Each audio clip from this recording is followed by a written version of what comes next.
Hello, Pilipinas. Ano naman nangyari sa bansa natin? Ano kaya ang plano ni Satanas para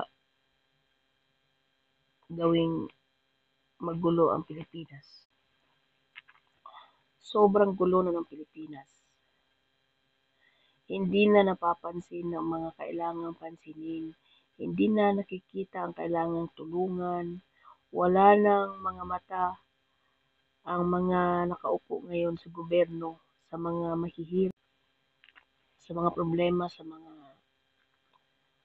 Pilipino na nangangailangan, binoto para makatulong. Wala, hindi nila yun binibigyan ng pansin. Ang binibigyan ng pansin ng gobyerno ngayon ng Pilipinas kung paano tanggalin ang pamilyang Duterte saan? Sa gobyerno. Kung paano tanggalin ang pamilyang Duterte sa kanilang iba-ibang upuan sa gobyerno. Laking pagtataka sa isip natin lahat kung bakit ganyan na lang, ganun na lang kagalit, kasakim, kakursunada o ano ba tawag dito para tanggalin ang mga Duterte kung saan man sila ngayon nakaupo sa gobyerno. Ano ba ang meron sa mga Duterte at ganyan kayo? Diyos na po ang bahala sa inyo. Natural, ang tao ay maghihirap. Naghihirap, mas lalong naghihirap ang tao dahil sa inyo.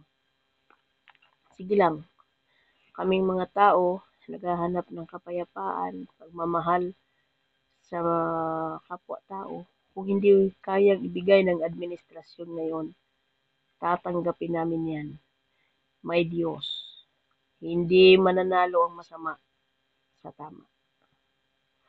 Kaya kayo nasa gobyerno kung sino ang kayo, sakim sa pira, bulag sa katotohanan, bulag sa pangarap na maging mas mayaman pa sa mas mayaman, ipagpatuloy niyo yan.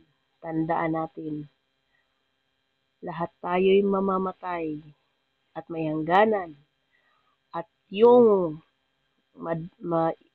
masasama natin sa libingan, katawan lang natin. At pagmamahal ng taong bayan, lalo na sa mga pamilya at mga anak natin. Yun lang, paghandaan ang nagawang kabutihan at kasalanan.